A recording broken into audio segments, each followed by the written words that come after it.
The phone was already in her hand when the patrol car pulled up, and Dana Whitlock did not lower it. She stood at the lip of her own driveway in a robe gone thin at the elbows, the porch light catching the chrome of a motorcycle. She did not recognize parked crooked at her curb. The rider was still astride it. Big through the shoulders, a faded patch on his back she could not read in the dark, a beard that swallowed half his face.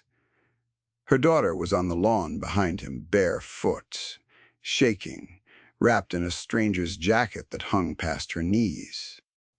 And Dana, who had not slept in 19 hours, who had called the police 40 minutes ago screaming a description into a dispatcher's ear, looked at the man on the bike and said, the officer's door opened. The rider lifted both hands off the bars, slow, palms out, the way a man does when he has done this dance before, and knows exactly how it ends if he moves wrong. He did not speak. He looked at Dana, then at the girl on the grass, then back at Dana, and something passed across his face that she would spend weeks trying to name and failing. She did not know yet. That was the thing she would carry. She did not know. 3 hours earlier, the night had been ordinary in the particular way that disasters disguise themselves. Dana worked a closing shift at a pharmacy off the state route, $11.40 an hour, and her 16-year-old Cassie was supposed to be home. Home meant the rented half of a duplex on Aldous Street, a town the maps called Faro Crossing, and everyone else called nothing at all. A place built around a tannery that had closed before Cassie was born. Dana had raised the girl alone since the divorce. She had raised her careful. She had taught her the rules. A single mother teaches a daughter in a town where the streetlights die one by one and nobody comes to fix them. The rule that mattered was simple: be home by 10. Answer the phone, always answer the phone. At 10:15, the phone did not answer. Dana told herself the things mothers tell themselves: dead battery, a friend's basement, the girl forgetting the way. 16 forgets. She closed her register, counted her drawer twice because her hands were not steady, and drove the 4 miles home faster than she should have. The duplex was dark. Cassie's bed was made. Her backpack sat by the door where she always dropped it, which meant she had come home and then gone out again, and that small fact rearranged everything in Dana's chest. She called Cassie's 3 closest friends. 2 answered. Neither had seen her since school. The third was a boy named Trevor, whose mother said he was asleep and who Dana could hear breathing on the other end of the line. Not asleep at all. Saying nothing. Trevor, Dana said. Where is she? The line went dead. That was when the fear stopped being a feeling and became a thing with weight. Dana stood in her kitchen under the buzzing tube light and understood that her daughter was somewhere in the dark of Faro Crossing and did not want to be found, or could not say where she was, and those were 2 very different nightmares wearing the same face. She called the police at 10:51. The dispatcher was kind and useless, the way the system is kind and useless to people who do not matter to it. A description. Last seen any reason to believe. Dana answered every question and felt each answer fall into a void. A patrol car would come by when one was free. There was 1 car for the whole township after midnight. She should stay home in case Cassie returned. She did not stay home. She got back in her car and drove the streets she knew, then the streets she half knew, then the long industrial road out toward the dead tannery, where teenagers went to do the things teenagers do where no adult will see. Her headlights swept chain link and weeds and the rusted bones of loading docks. Nothing. She drove with the window down so she could hear, though she did not know what she was listening for, and the cold air smelled like creek mud and old iron.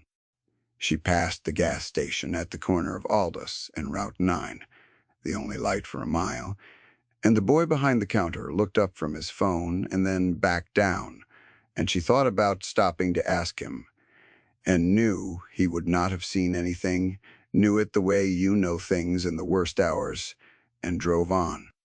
She passed the laundromat with its single working machine churning behind dark glass for no one.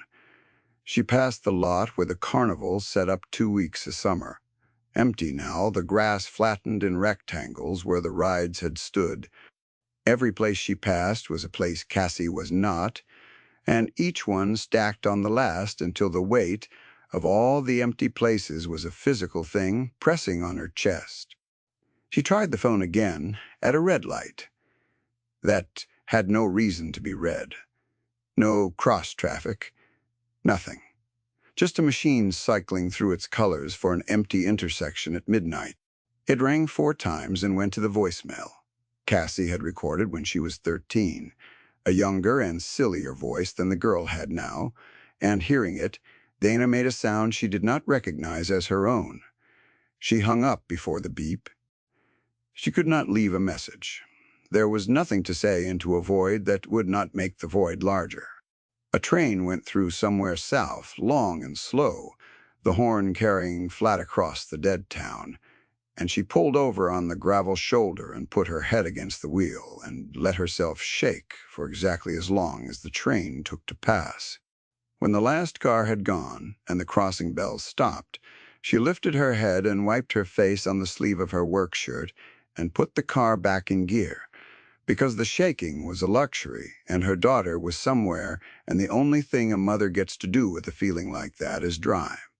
What she did not know, could not know, was that 2 miles away, her daughter was already safe, and the reason her daughter was safe was sitting on a bar stool in a cinder-block roadhouse with a torn knuckle and a phone he did not want to use. His name was Caleb Brown. The men he rode with called him Deacon, a name he had earned a long time ago, and for reasons he never explained to anyone who had not already guessed. He wore the cut of the Faro Iron, a club that ran the territory between the dead tannery and the county line, black leather with a patch the older men had designed 40 years back, a steel skull over a bridge truss. The club was not what the newspapers said it was. The club was also not innocent. Both of those things were true at once, and Deacon had made his peace with that arithmetic. An hour earlier he had been riding the industrial road home when his headlight caught something it should not have. A girl on the gravel shoulder, no coat, walking fast in the wrong direction, and behind her at a crawl. A car with its lights off, a car driving dark on an unlit road behind a girl alone is a sentence that finishes itself. Deacon did not finish it the way the car intended. He had pulled the bike across the road and stopped. He had not touched the girl. He had stood his motorcycle between her and the car and let the engine idle and looked at the windshield until the windshield decided it had somewhere else to be. The car reversed, swung wide, and was gone, and the girl had stood there gulping air, with her arms wrapped around herself, too frightened to run from him, too. For a moment, neither of them moved. The car's taillights shrank down the tannery road and winked out where the road bent, and the only sound left was Deacon's engine ticking over and the creek running somewhere below the embankment. The girl's breath came in hitches. He could hear over the idle. She had her shoulders up around her ears and her hands jammed into the sleeves of a thin school hoodie, and she was looking at him the way a cornered animal looks at a second predator, deciding which way to break. He cut the engine. He did it slow, and he stayed on the bike, and he kept his hands where she could see them, because 40 years had taught him that a big man who wants to stop frightening someone makes himself smaller and stiller, not louder. The quiet that came down when the engine died was enormous. "That car's not coming back," he said. His voice was a low, even thing, no heat in it, Not with me sitting here. You understand me?" She nodded. It was barely a nod. "You hurt?" She shook her head. "You know that car." Another shake faster, and a fresh shudder went through her, and he understood that no was the most frightening answer there was, that a stranger, driving dark behind her, was worse than an enemy, and he felt the old cold thing turn over in his chest that he had spent a lifetime learning to keep on a leash. "You got somebody to call?" he had asked. Cassie had not been able to make her mouth work.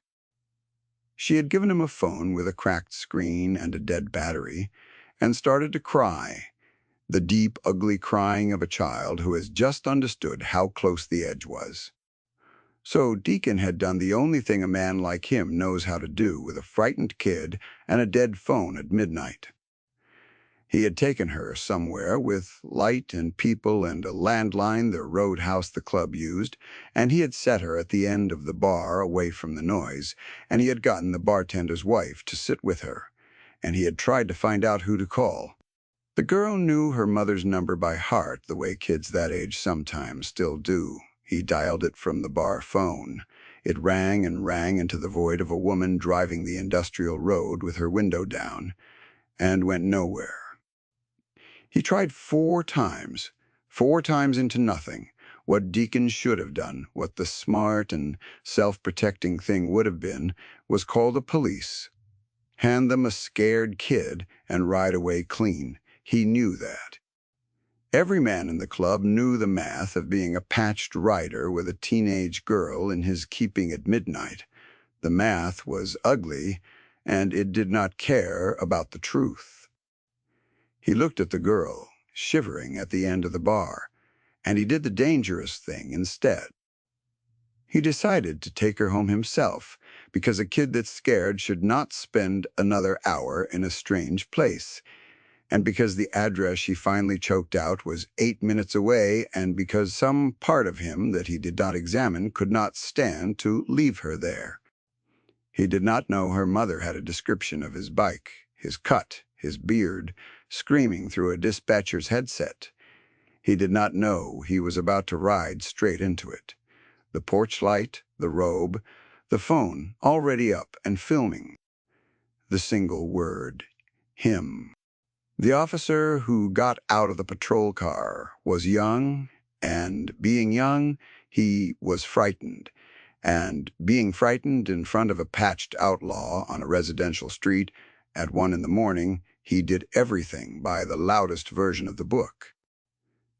He had Deacon off the bike and against the patrol car before Cassie could get a full sentence out. The girl was screaming now, a new register of screaming. "No, Mom, you don't understand." And Dana was screaming, and the radio was screaming for backup. And in the center of all of it, Deacon stood with his cheek against cold metal and his arms wrenched behind him and said nothing at all. He said nothing because there was nothing to say that would land. He had learned that lesson decades ago. A man in his cut does not get to explain. A man in his cut gets to be the explanation other people have already written. They put him in the back of the car, they took his name. The young officer, hands shaking, read him words off a laminated card. And Dana stood in her driveway with her daughter, finally in her arms, sobbing into the girl's hair, and felt the purest relief of her life curdling already into something she could not yet see the shape of. Because Cassie was beating her small fists against her mother's shoulders and saying the same thing over and over. "He saved me. Mom, he saved me." Relief is a fragile illusion when it is built on a thing you got wrong. The patrol car pulled away with Deacon in the back of it, and Cassie pulled back from her mother and looked at her with an expression Dana had never seen on her child's face before. It was not anger. It was worse than anger. It was the look of a person discovering that the one who was supposed to protect them had just hurt someone for the crime of doing exactly that. "There was a car," Cassie said. Her voice had gone flat and careful. the way a voice goes when it is trying not to break. Lights off following me on the Tannery Road. He stopped his bike in front of it. He made it leave. He took me where there were people. He kept calling you. You didn't answer. Dana's mouth opened. Nothing came out. He was bringing me home, Cassie said, and you told them he took me. The kitchen tube light buzzed. Somewhere down Aldous Street, a dog barked twice and quit. Dana Whitlock sat down on her own porch step because her knees had stopped agreeing to hold her, and she understood that she had done a terrible thing in the name of love, and that, understanding, it did not undo it, and that somewhere a man who had stood his body between her daughter and the dark. She did not sleep.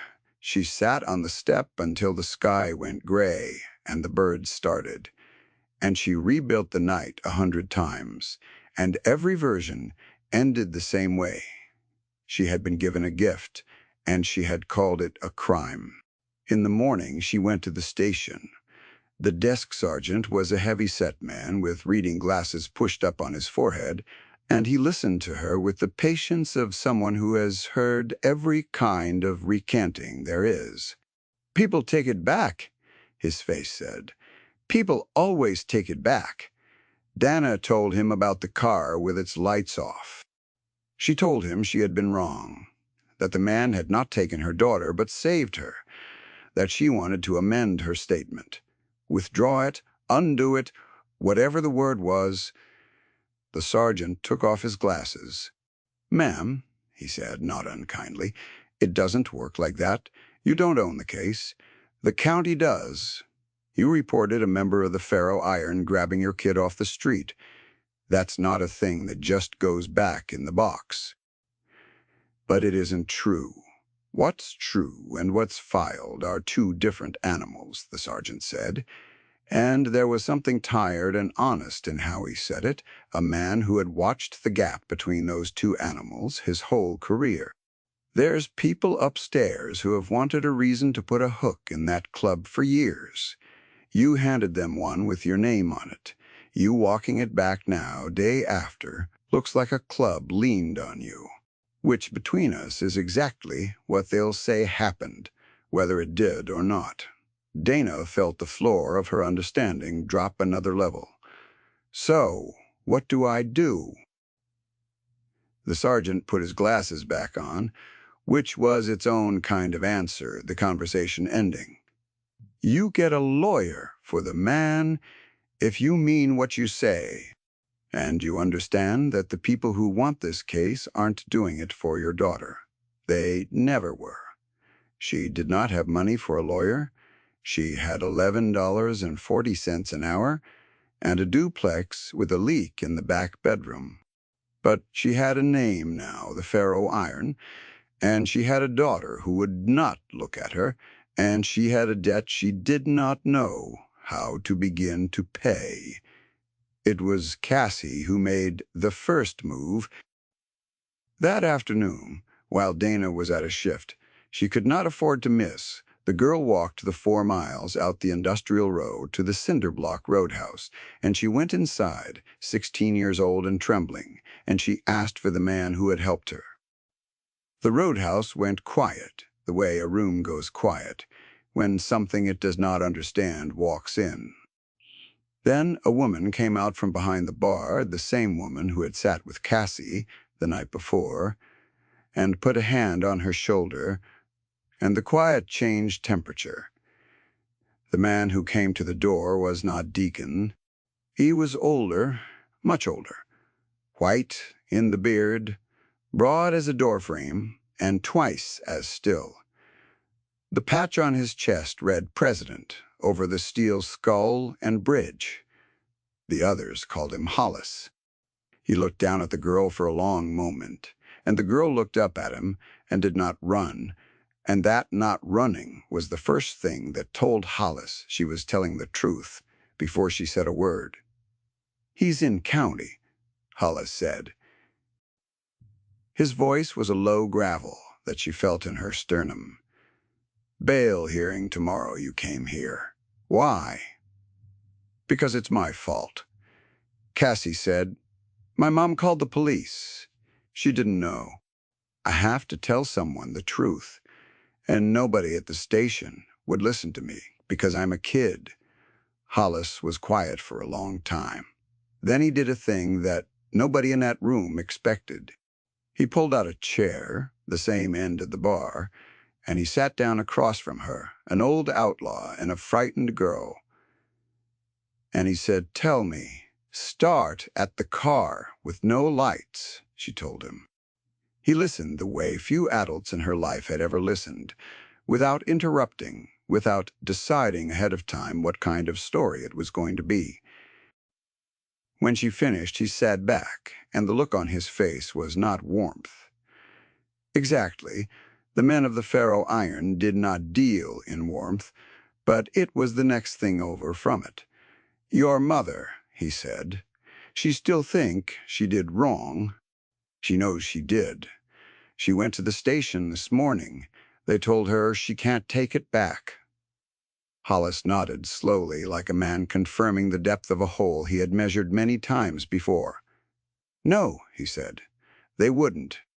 Because this was never about a girl on a road he stood, and the standing was its own kind of statement. Go home. Tell your mother to be at the courthouse tomorrow, and tell her to bring whatever she's got. Photos, the call log, the time she dialed 911, all of it. Why? Because the people who want Deacon in a cage built their case out of a phone call," Hollis said. "And a case built out of a phone call comes apart with the right phone records."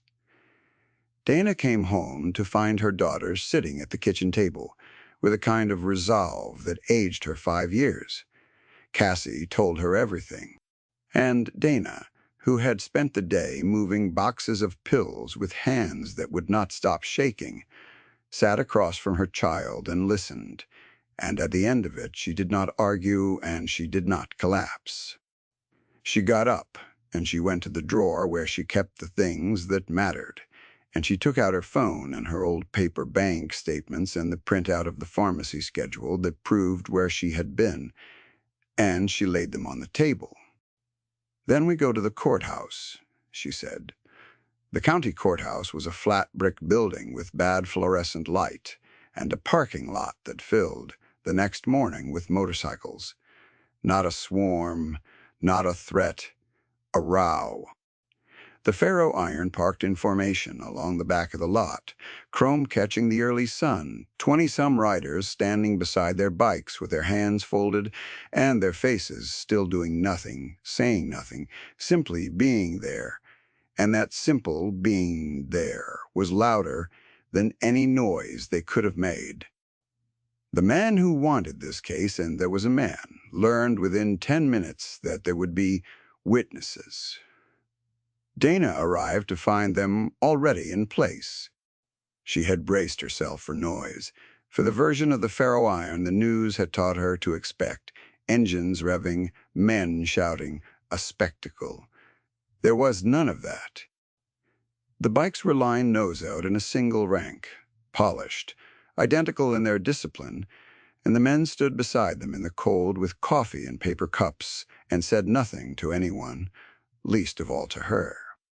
Hollis was at the center of the row with his arms folded over the steel skull on his chest, and when Dana's old hatchback coughed into the lot, he watched it park and gave her one slow nod.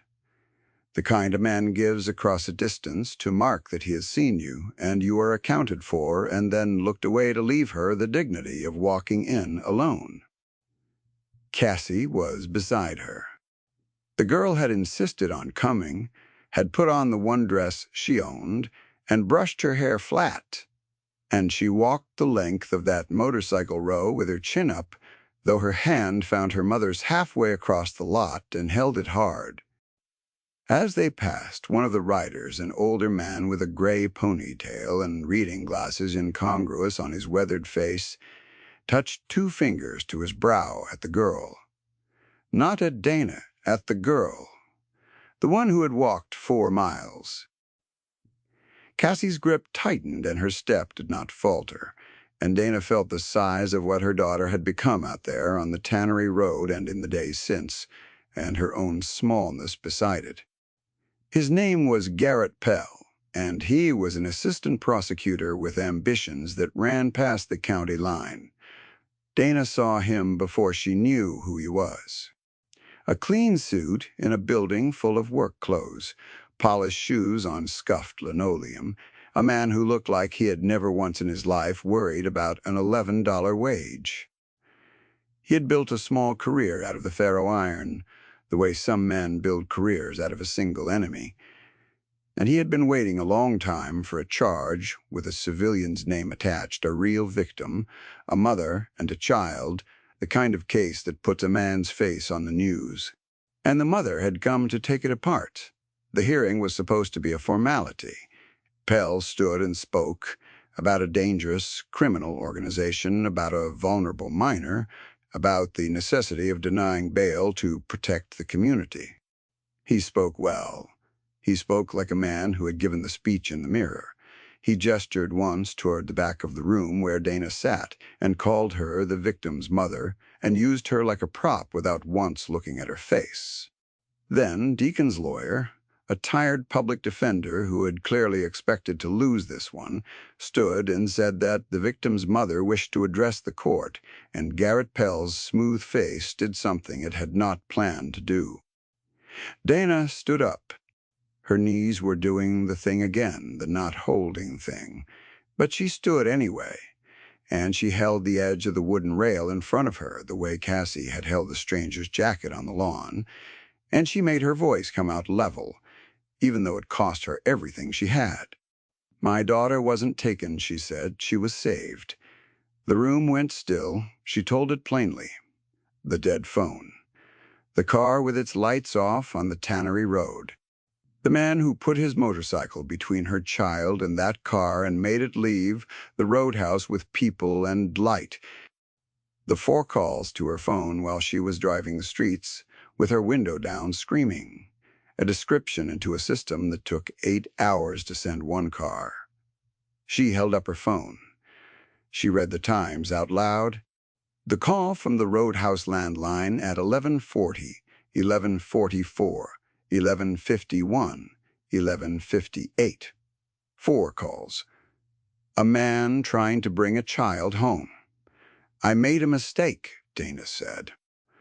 "I was a frightened mother, and I saw a patch, and I made the oldest mistake there is. But the mistake was mine. It was not his, and I will not let it be his." Garrett Pell was on his feet. He objected. He said the witness was clearly under duress, that the presence of the defendant's associates in the building constituted intimidation, that a recantation made under such circumstances could not be credited. He said it fast, and he said it loud, and the faster and louder he said it, the more the room understood what it was watching, which was not a prosecutor protecting a victim, but a man watching his case dissolve in his hands. The judge was an old woman with a face like a closed door, and she had been on the bench longer than Pell had been alive. She let him finish. Then she asked Dana one question. "Ma'am, did anyone from that club, or anyone at all, contact you, threaten you, or offer you anything to change your statement?" "No," Dana said. "A girl walked 4 miles to tell the truth to people who would listen, because the people who were supposed to listen wouldn't. That's the only contact there was." The judge looked at Garrett Pell for a long. "I've got a 911 call log," she said, "with a response time on it that this county should be ashamed of. I've got a landline trace that says somebody tried to call this child's mother 4 times before she ever reached a phone of her own. And I've got a recantation from your own complaining witness, Pell, that you are working very hard to talk me out of believing." She set her glasses down. "Bail is granted. We'll deal with the rest in due course." Pell, I'd think long and hard about whether you've got a case here at all or just a patch you don't like. It was not over. A thing filed does not unfile that easily. The sergeant had been right about that. But the shape of it had broken, and everyone in the room could feel the break, and none felt it more than Garrett Pell, who gathered his papers with hands that had stopped being smooth and walked out into the parking lot where 20 motorcycles stood gleaming in the morning sun, and had to walk the entire length of them to reach his car. Past every still face, every folded pair of hands, and not one man said a word to him. And the silence was the worst thing that had ever been done to him. But the case was not the whole of it. There was still the car with no lights. That was the part the ferro iron did not let go of, and it was the part that turned a misunderstanding into something with teeth. Because a man who drives dark on an unlit road behind a teenage girl does not do it once. He does it the way he has done it before, the way he plans to do again, and the club, which had been called a criminal organization in open court that morning, had resources the county did not, or would not, use. The youngest patched member was a man called Wire, narrow and quiet, who could find anything that had ever touched a screen. He did not break the law to do what he did next, or not much of it, and he did not need to. The Tannery Road had a camera on it, a private one, mounted years ago on a defunct freight gate by a salvage company that had long since stopped watching its own feed. Wire knew it was there because the club knew where every camera in the territory was, the way you know the position of every snake in a field you cross daily. He pulled the footage from the night. It took him most of a day in the back room of the roadhouse, a laptop and 2 old hard drives, and a patience that did not match his nervous hands. The salvage company's system was a relic, a digital recorder that wrote over itself every 96 hours, which meant the night on the Tannery Road was still on it, but would not be for long. Wire copied everything before he watched any of it, because the first rule he lived by was that you save the thing before you study the thing. Then he scrubbed back through hours of empty road, deer crossing a possum, the long nothing of a dead-end industrial lane after midnight, till the timestamp matched the girl's account, and the headlight of a single motorcycle swung into frame. He watched it 3 times, the girl walking fast, her hood up, her arms wrapped around herself exactly as she had described. The car behind her lights off, a darker shape against the dark, crawling. Then the motorcycle crossing the road and stopping, and the car's reverse lights flaring white in the one frame where its rear plate caught Deacon's headlight at the right angle. Wire froze it there. He zoomed until the image broke into squares, and then he backed off until it was readable, and he wrote down what he could see, 3 characters of a plate and a partial 4th. The make. A dent in the rear quarter, panel shaped like a closed fist. It was a partial, it was enough. The club did not go to the car's owner. That was the thing, Garrett Pell and the young officer. The whole official machine never understood about the ferro iron, the thing the newspapers got wrong every time. They did not go to the man's house. They went to the police, the second shift detective, who actually worked cases instead of chasing headlines, and they put the footage and the partial plate on his desk with the timestamp matched to the girl's account. And they let the system do the one thing the system is occasionally good for when it is handed everything preassembled and cannot pretend not to see. The plate came back to a man with a history, not in Faro Crossing. 2 counties over, where he had done the same thing on the same kind of dark road, and been let go for lack of a witness. There was a witness, now.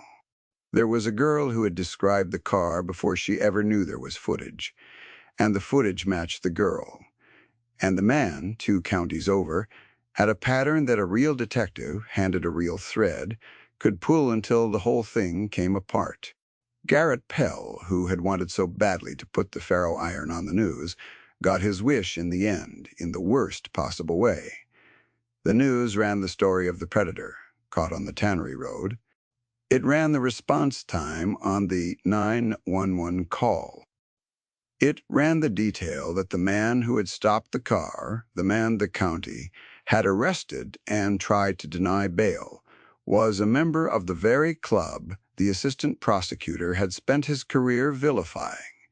It did not make Garrett Pell a hero. It made him the man who had tried to jail the rescuer while the real predator drove free, and that is a story that ends careers, and it ended his. He left the county before the year was out. He went somewhere with glass office buildings and clean sidewalks. Somewhere his suit would not be conspicuous, and Faro Crossing did not think about him again. Deacon came home on a gray afternoon 3 weeks after the night on the lawn. He did not come to Dana's door. Men like him do not collect on debts, and he did not think of what he had done as anything that created one. But Dana came to the roadhouse the way her daughter had, except this time she brought the girl with her, and she walked in through the heavy steel door into the smell of stale beer and old leather and engine oil, and the room went quiet. And then Hollis stood up at the back, and the quiet changed. "The mother," he said. Not a question. Dana crossed the room.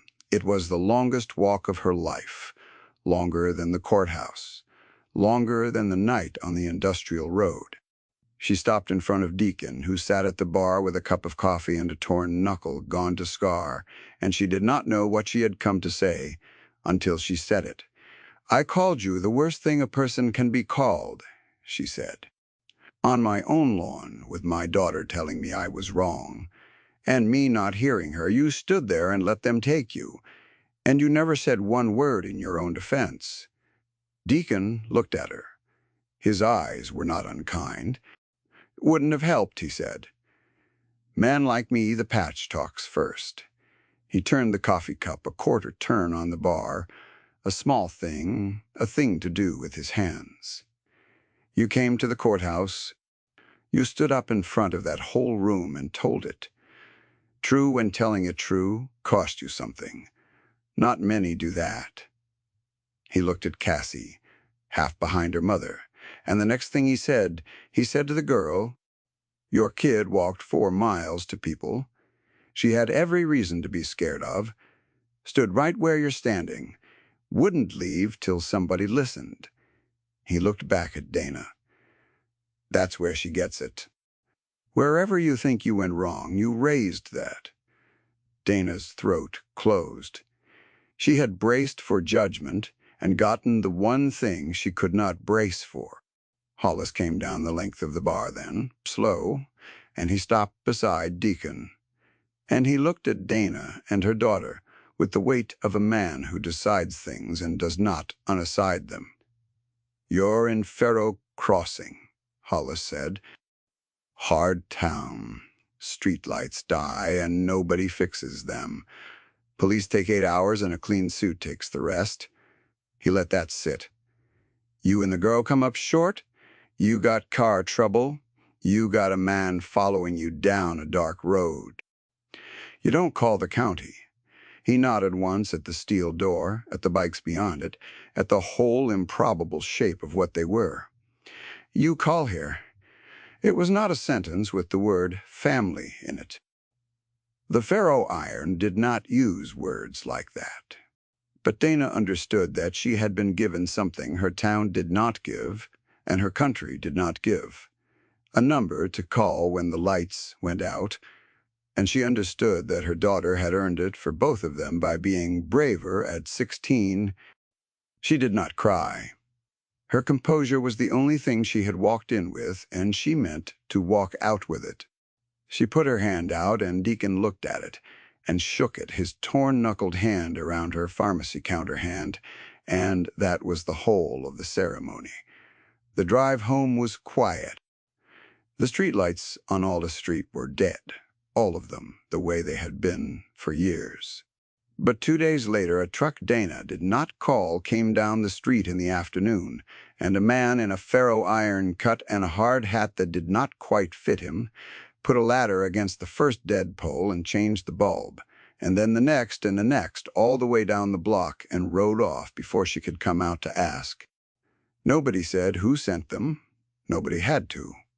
Cassie started coming home by 10 again and answering her phone, but the rule had changed its meaning. It was no longer a fence built out of fear. It was the easy habit of a girl who knew now that the dark had something in it besides the thing that followed her down the tannery road. There were people in it who would stand a motorcycle between her and the worst of it and ask for nothing. Dana kept working the closing shift. $11.40 an hour did not change because a judge granted bail. The leak in the back bedroom did not fix itself. The town was still the town. But something underneath had shifted, the way the ground shifts after it has been frozen all winter. And finally, let's go. And she felt it most on the nights she drove home alone down the industrial road past the dead tannery, when she would slow without deciding to, near the gravel shoulder where a man had stood his bike in the dark. And she would feel the size of what she had almost destroyed, and the size of what had been built instead. On a Friday, near the end of that first month, she came home to find a small thing on her porch step. Not a note. The ferro iron did not leave notes. It was a length of chrome chain, oiled and coiled neat, the kind a writer keeps, left where she would see it, and she understood it, the way you understand a language you did not know you spoke. A thing that holds. A thing that does not break under load. She stood on her porch, in the last of the light, with the chain heavy and cool in her hand, and down the street the new bulbs came on, one by one, as the dark came down, the whole length of Aldous Street lit for the first time in years, and from somewhere out past the tannery road came the sound of an engine, Enda's, a low and easy thunder rolling along the county line, the sound of men riding home, who did not know her name, and would come if she called it anyway. She set the chain on the rail. She went inside.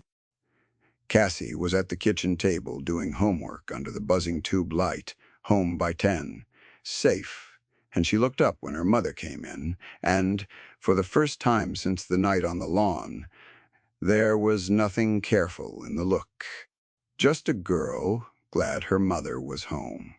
If this story moved you, if you have ever been judged by a patch or a uniform or the worst thing someone decided you were before they knew you, stay a moment with that feeling and let it remind you that the people the world writes off are not always the story the world has written.